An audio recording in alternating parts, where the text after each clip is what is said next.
Okay, so for the common man, your guy he's working, he's got a family, wants to be as healthy as possible to promote being successful at his job or his vocation, being there for his family, and just general health and well-being.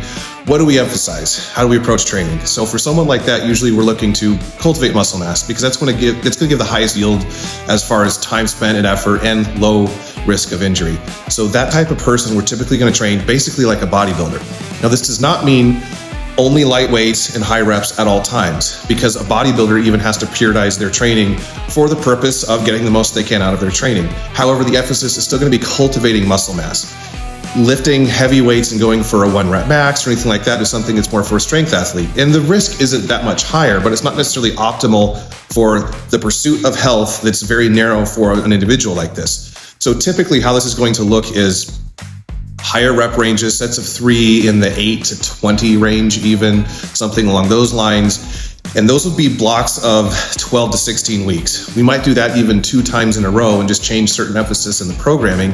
And then we still want to train strength sometimes, because you'll kind of get to a stage where you plateau because you desensitize to that training anyway.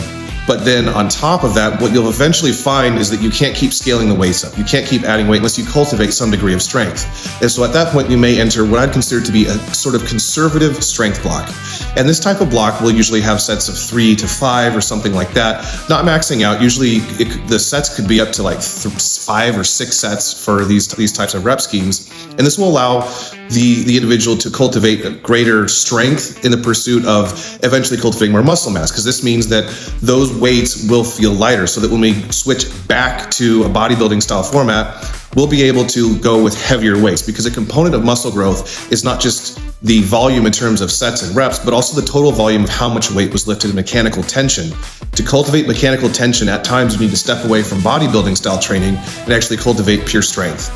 So if you want a better idea maybe of what this looks like, feel free to reach out to us. We'd be happy to help build a one-time program or design a custom program for you. Reach us at highcallingfitness.com. We'll see you later.